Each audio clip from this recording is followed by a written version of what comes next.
Hello, everybody. Welcome to the Business Owner Spotlight Series. My name is Kelly Pites. I'm the CEO here at Action Coach Tidewater, Virginia. And today I have Edward Harris. He's the president and CEO of Visit Williamsburg. Welcome, Edward. Really appreciate you taking some time with us today. Thank you, Kelly. Thanks for having me. I'm excited to be here. Yeah, so to set the stage for the listeners and viewers, just give us a brief overview of your background and tell us a little bit about Visit Williamsburg. Sure. Well, I'm currently the president and CEO here at Visit Williamsburg, and our team actually promotes the historic Triangle region. So, in addition to Williamsburg, our team gets to uh, promote and tell all the great stories of things to do, not only in Williamsburg, but also in Yorktown and Jamestown. So, there's tons of things to do here. And I've been working in tourism now for a little over 10 years. Previously, I was the president and CEO in Lancaster, Pennsylvania, for Discover Lancaster is the name of the company there. And prior to there, I was the CMO, the Chief Marketing Officer at the Valley Forge Tourism and Convention Board, just outside of Philadelphia. So I've been fortunate to work with a few very unique and special tourism destinations, and have had just a great experience in this industry. And prior to coming into this nonprofit tourism management world, I spent about 15 years working for apparel and sneaker companies in various marketing roles. Places like Converse, Timberland, and Under Armour were a few of my stops in that industry, which was very different, but some crossover as well in terms of the way the industry flows. Yeah, sure. And such a great area here in Tidewater area, the historic areas of so much has happened here. I've been here for what, 11 years now, and there's still so much I haven't seen. So it's a pretty great area to be in. So generally speaking, what's the structure look like of Visit Williamsburg? I mean, is it a nonprofit or is it a LLC corporation? So we are a nonprofit, and our funding comes from visitors who pay a tax when they spend the night, and there's also a sales tax that helps contribute to our overall budget as well. And in terms of structure, we have about 11 full-time staff members, and we're really a marketing-driven organization. And we market to important feeder markets like Washington, D.C., um, Raleigh, Charlotte, North Carolina areas, Philadelphia, New York. And there's a lot of people, a lot of eyeballs to get in front of with just those cities alone. Baltimore's another one. And so, from a structure standpoint, our marketing team is constantly refreshing messaging, trying to stay top of mind with those audiences. And then we also have a sales team. And our sales team is tasked with bringing in groups, whether it's conventions or, let's say, military reunions, religious groups, all kinds of groups who are looking to take a trip somewhere to have a meeting or an event. And so, between marketing and sales, our staff is pretty busy. Yeah, I can imagine that. Yeah. So, and then I mean, you're the president and CEO, so what's that day to day look like for you? Well, in my role, not only do I get to work with both of those groups, but um, because we are tax funded, I can be out and about quite a bit, meeting with our elected officials in places like Williamsburg, Jamestown, Yorktown.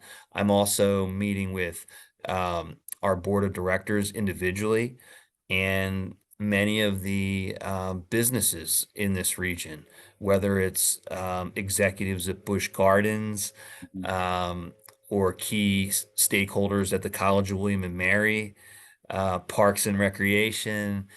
There's all kinds of interesting leaders that I get to collaborate with across the historic triangle, Jamestown settlement, Yorktown. I mean, there's so many great institutions and things to do Mhm. in this region that it's a very wide variety of tasks that I get to do in the CEO spot.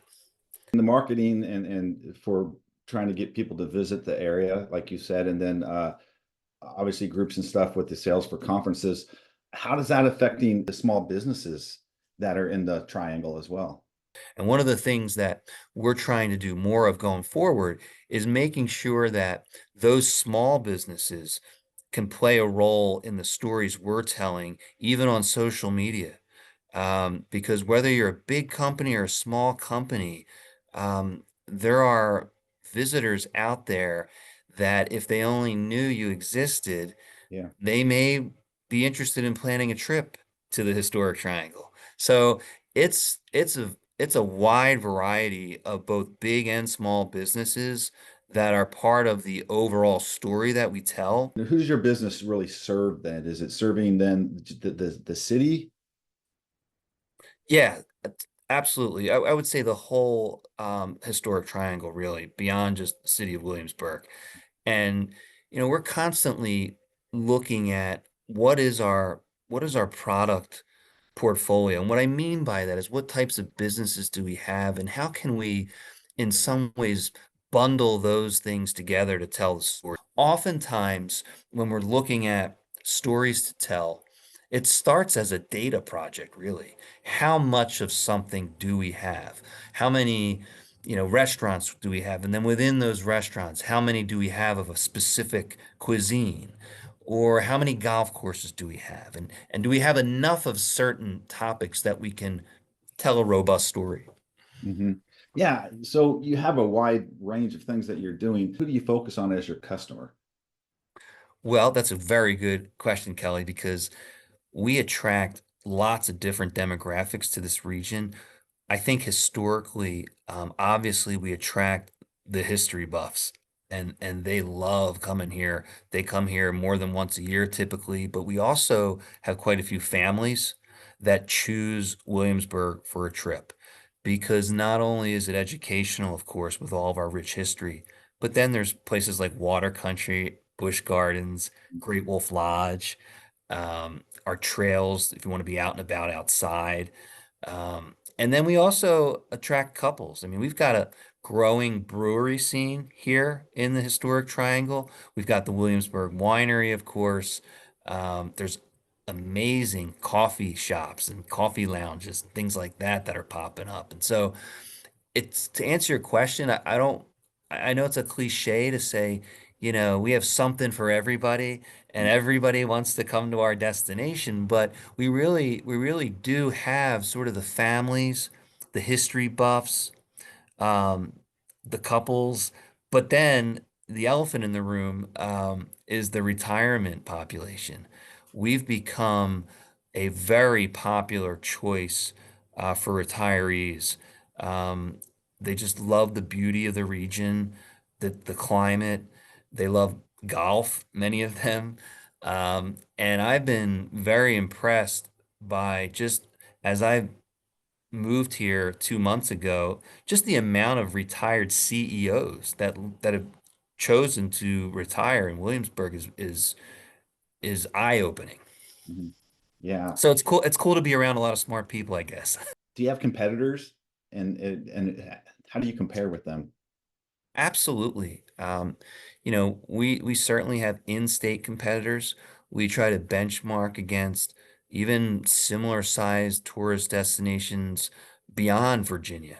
But I would say, it's a very collaborative industry as a whole. Um, I mentioned earlier that I came from the sneaker and apparel business, where when you're working for a brand like Under Armour, you're studying what Nike and Adidas and Reebok and some of the other companies are doing on a regular basis. I wouldn't say it's to that level of competition in the nonprofit tourism space, but we certainly look at other destinations as competitors. And it's going to get very interesting over the next few years in regards to the brand new 200,000 square foot sports facility that's going to open up here in Williamsburg. And I say that because our friends in Richmond and our friends over in Virginia Beach and other places in Virginia have sports facilities, and youth sports business has become a major driver for tourism. As sometimes not only do the parents come with the athlete, but they bring grandmom and grandpop along with them, and it can mean multiple rooms in a hotel, and they all want to go somewhere to eat. And so these sports tournaments wind up driving some of the local economies. So we're already a very popular choice to plan a trip, and I think that new sports facility, which will open in the first quarter of 2026, will bring a whole new wave of people from outside of Williamsburg and outside of Virginia into our destination to discover what we have beyond just the sports competitions. And that's where we like to believe will be successful, because we do have fun things to do like Busch Gardens and some of the other places I mentioned earlier. And this kind of leads to marketing, which is something that's, vital to every organization and business, and it's something a lot of organizations struggle with. So I'm always curious when I'm talking with businesses and organizations on what their percentage of their budget is that they invest back into their marketing. Yeah, for us, I would say marketing is at least 70%, maybe even a little higher of our overall spend. Mhm. And it's important. I mean, we are tasked with driving demand. And in various economies, you kind of have to adjust your messaging.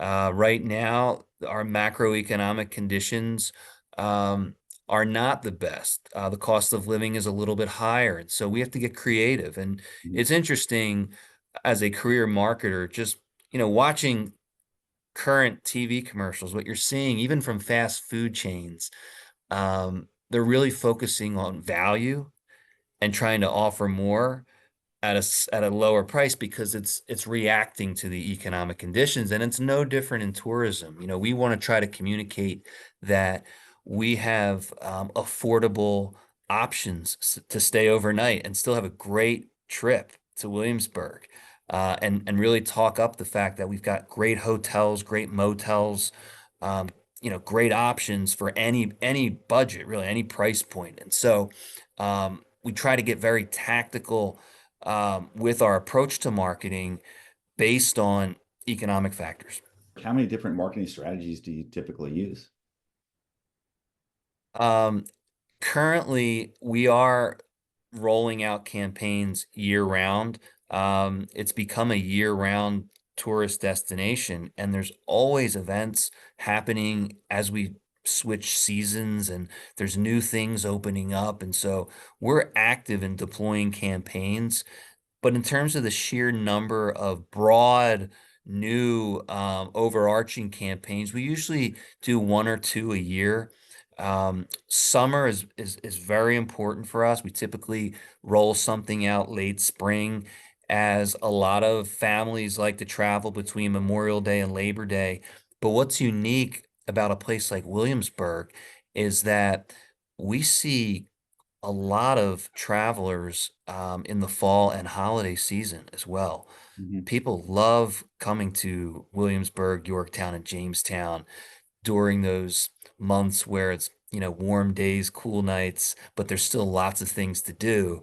And this will be my first chapter in experiencing the fall and winter in Virginia as a new resident. And I'm really excited because I've heard great things about how they go all out for the holidays in this region, and it's something spectacular. So I can't wait to experience that. What approach have you taken to track your leads? I mean, with most businesses with marketing, it's math, right? Marketing should create more revenue for you. A little different for your business. I mean, but so how do you track your leads? How do you know what's working?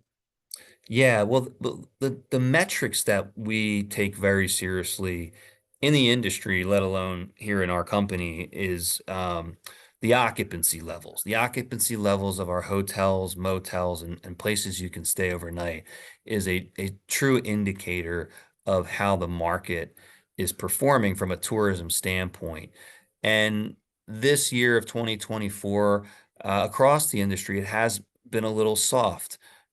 Sort of the revenge travel trend that was in place coming out of the pandemic has slowed down a little bit with the cost of living increasing. But we're optimistic that as we get through the election cycle and into 2025, that tourism as a whole in our industry will pick back up. But this year has been a little bit up and down. But we look at occupancy, we look at something called ADR, which stands for the average daily rate. We look at that because it indicates on average what hotels are charging for a room night. And so that definitely can tell us trends that are happening. Um, but those are, I would say, occupancy, average daily rate. We also look at revenue per available room. And the reason per available room becomes important ties back to staffing. There are some lodging properties that, due to staffing, they're not trying to sell all of their rooms because they may not have enough housekeepers to clean the rooms in time to turn them around for the next guest. And so there's lots of interesting metrics we look at, but a lot of those metrics come through to us from the industry standard, which is Smith Travel Research. So they go by STR, and their reports are known as the STAR reports. And we look at those weekly. So you've been a president CEO of a couple different tourism areas, like you said. What when you look back on that, what's been your most memorable roadblock or hurdle that you were challenged with that you were forced to overcome? Well, for me, I was a first-time CEO when I joined Lancaster, Pennsylvania's tourism organization right in the middle of the pandemic. So I was there, I started there in June 2020, and I began that job at a time when people were not traveling and staying overnight in hotels. They weren't even leaving their house, really. And so we had to figure out what was our messaging going to be to try to get the wheels turning again, and have people visit a place like Lancaster County. And we were fortunate because, like the historic Triangle area of Virginia, there's lots of things to do outside in a place like Lancaster, Pennsylvania. And we were fortunate because we were within a 3 hour drive of places like New York City, Philadelphia, and Washington, D.C. And people were looking to eventually go somewhere where things were a little more spread out and you could spend time outside and not real close to big groups of people. And so that was a challenge in terms of just attracting those people to choose a place like Lancaster County. And what we wound up doing was focusing on a travel safe message, producing new videos and new advertising with people wearing masks in some cases, but people having fun outside. Mm. And so that was a huge challenge to try to build momentum back up for tourism coming out of the pandemic. But we had some factors in our favor based on our geographic proximity to some major markets. When you look at, businesses and how they grow, it's important to address the topic of building a great team, right? So, what's been your approach to hiring and retaining team members? Yeah, well, tourism is such a fun industry to work in, and there's always something new to be talking about and promoting. And our organization attracts some really strong talent. We're looking for people who are smart, have great work ethics, um, and who don't take themselves too seriously and want to have fun in an industry like tourism. We've certainly covered a lot of ground in the interview today. So as we begin to wrap up, just a few rapid fire questions, kind of quick top of the head answers, okay? Sure, sure. So what's the key to success for you?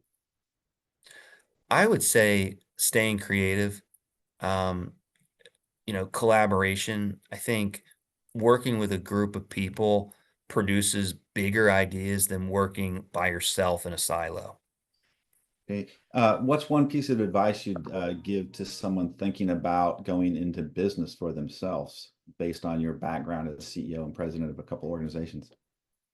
Yeah, I go back to a story all of us read as a little kid, The Velveteen Rabbit, and the message in that is be real and take a chance, right? You've got one life to live. Go with your gut, and give it a shot. Yeah. Speaking of books, is there a book that you're reading now or that you read most recently that has impacted you at all? Um, yeah, that's a really good question because I do like to read books, and I would say I really like the Power of Now um, by Eckhart Tolle. I think is how you say his last name, and it really makes you focus on the moment. If you had to choose only one area in your organization that you could immediately improve tomorrow, what would it be? I would say international. Um, International is an untapped market for Williamsburg, Jamestown, and Yorktown's tourism at the moment. And I think as we near 2026 and the 250th birthday of the United States, we're going to have not only people from our 50 states interested in relearning and rediscovering our American historical roots, but we're going to have people from around the world who are interested in that story too. So between now and 2026, I would say the one area we can improve or get more serious about would be international visitation. Okay. So before we get into the final question, how can others learn more about Visit Williamsburg and get in contact if they are interested? I would highly encourage people to check out visitwilliamsburg.com, but also, search for Visit Williamsburg on Instagram, on Facebook, TikTok, um, LinkedIn, because we're on all of the social media channels and we're constantly putting out posts about what's happening here and things coming up on the horizon. Okay, great. So, um, final question. So, what inspires you most these days?